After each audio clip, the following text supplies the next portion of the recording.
All right, Jesse on Fire, welcome back to the channel. This is the best week ever, okay? So you know, like, there are certain kinds of baseball hitters that are, they're fastball hitters, right? And then they look, and this week, they're like, who are we facing this week? They're like, fastball pitcher, fastball pitcher, fastball pitcher. I'm going to knock a lot of home runs this week, son. That's this week for me, baby, because we're talking about negotiations, and people just keep feeding me fastballs. I got a fastball right down the middle right now, and I'm about to knock it directly into the 18th row, okay? So, the 18th row sounds like a foul ball. I was more using the metaphor of a very, very long home run, if no one could read between the lines there. I know you guys are MMA guys, you probably don't even know baseball. That's when you hit the ball, like a fastball comes down the middle and you hit it over the fence, okay? That's what you're trying to do in best case scenario as a batter. So, this is going to be my best case scenario as an MMA analyst, all right? So, what we're going to talk about is Francis Ngannou just turned down the Derek Lewis fight. Oh, geez, look at that. Look at that. So this is a game of negotiation. It's about leverage. There's a lot of moving parts, and I'm going to use a historical example to demonstrate exactly what just happened, okay? So if you like the content, subscribe and ring the bell. I challenge all of you guys. You guys think you're all MMA experts, right? Or I would say that you guys are all probably YouTube experts. Put the name of a YouTube channel in the comments that can rival this as it relates to this side of the business, right? Analyzing the business side. Ready? Go. I want to see it. Here we go. So, when I look at this, right, people are going, wait, Francis Ngannou turned down Derek Lewis. I don't get it. Why? Why would he do that? He's the champ. Doesn't he want to fight?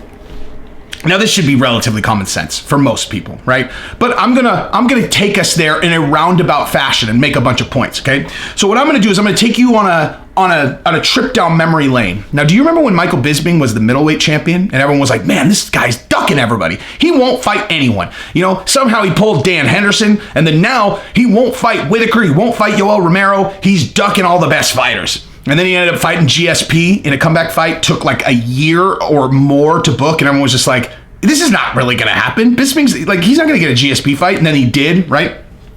So here's the deal, okay? So if you're a fighter, or you're the UFC, or you're anyone that's involved in the actual professional sport of mixed martial arts, every single thing that you guys see is business, okay? Unless you're talking about crazy people, right? Like you got Mike Perry, he's promoting himself because he's just a very interesting gentleman. He's crazy, and that's why he's interesting. Nate Diaz is kind of similar, but Nate Diaz is way business smarter than people think. Neither here nor there. It's all business. You're either promoting yourself, you're booking the right fights, you recognize the position that you're in and you leverage that, or you are taking advantage of it, whatever. Someone's winning and someone's losing all the time. Now, that doesn't necessarily mean that everybody you can't have two winning parties, but you're competing all the time, okay? Now, when Michael Bisping pulled what he did, what he understood is he's like, I have the belt right now. Every time I fight, while I have the belt, I'm going to make an additional fill in the blank 7-figure number, okay? Normally I fight, I make $500,000. Now I fight, I make 2.5, okay? An astronomical difference, okay? These are real people with real families with real money, okay? So if you have the opportunity and you're like, well, geez, I'm Michael Bisping, I'm like 38 years old. I could either fight Yoel Romero or Whitaker, who are both killing machines, and, I would say I might be able to beat him. Or I can wait it out and I can fight GSP and we'll do an additional 800,000 to 900,000 pay-per-views because GSP coming back would be a huge story and I get a piece of the pay-per-view. I mean, geez, what's the smart business play? Michael Bisping played being the champion like a masterful business person, okay? At the time, everyone was like, oh, he's chickening out. He's just trying to hoard the belt. And I remember watching that like, yeah, he's smart. If you're thinking about this like a man who has a family, not as a testosterone-filled, I think this is the first time I've ever used a testosterone-filled metaphor as like a derogatory, considering that people have called me that 10,000 times in my life. But nonetheless, a testosterone-filled, guy who's in the back of an alley is like, give me the toughest comer. I want the toughest guy. And if you're in the business and you're young and you're like, I want to prove I'm the best in the world, that's one way to approach the business. If you're 37, 38, you're like, I got 2 fights left. I need to maximize my earnings. Then you handle it like a business person, like Michael Bisping, okay? Now, Francis Ngannou, okay? So what did we just talk about? Michael Bisping ducking people in order to get the right fight to maximize earnings, okay? If you're Francis Ngannou, you got to be really confident in any fight that you take. However, all of them are a risk. All of them are a risk to lose the belt. So Jon Jones, like we talked about yesterday, by the way, if you haven't seen my video yesterday that I did about Dana White, we don't negotiate with terrorists, one of the best videos I've ever done. I would highly suggest that you watched it. But the point that I was making in the video is that Jon Jones could potentially negotiate himself out of this fight. If, okay, what I should have notated in that video was if Francis is down to fight someone else. And guess what we just found out today? He's not. He's not. And you want to know why? Because he's a fucking genius, okay? Francis just locked Jon Jones in. Dude, Jon Jones owes Francis a bottle of champagne, okay? So, like, dude, now, we're moving on from the Jon Jones fight. Francis is like, no, we're not. No, we're not. Because Francis knows exactly what I just said yesterday, right? Who else is getting a back end of the pay-per-view? Francis. So why would he fight Derek Lewis for 500,000 or 600,000 less pay-per-view buys than if he fights Jon Jones? Why would he take the Derek Lewis? Like, he and Jon Jones are on the same team right now. Those guys are negotiating together because they both want the same thing.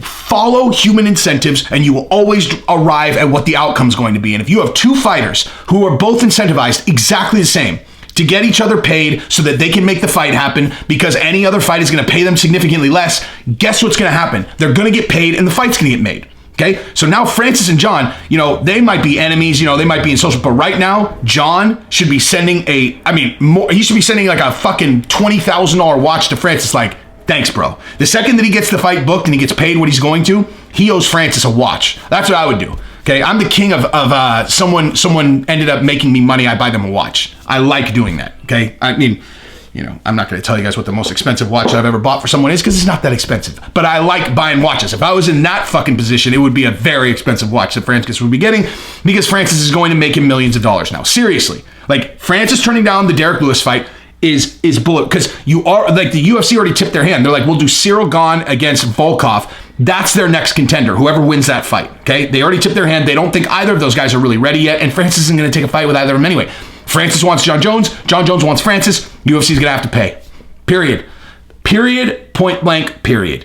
Francis just took the thing that I said yesterday and just pulled all the leverage out of the UFC because the UFC needs that. What are they going to do? They're going to strip Francis. They're going to go, we're stripping Francis.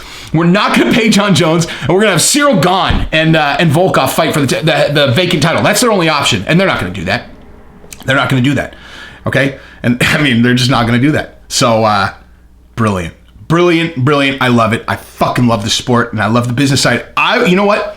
I'm thinking about reaching out to Eric Nixick and having him introduce me to Ali Abdelaziz and me asking Ali Abdelaziz if he'll put me on, because I feel like his stable of fighters is getting so fucking big. He might need some help. And I know this motherfucking business. Put me in the ring and let me negotiate some of these deals. I'm not saying I would do it better than Ali. I'm just saying that, maybe put me on with some of the younger fighters that aren't necessarily commanding millions and millions of dollars yet. You handle the big boys. Let me prove myself with the little guys.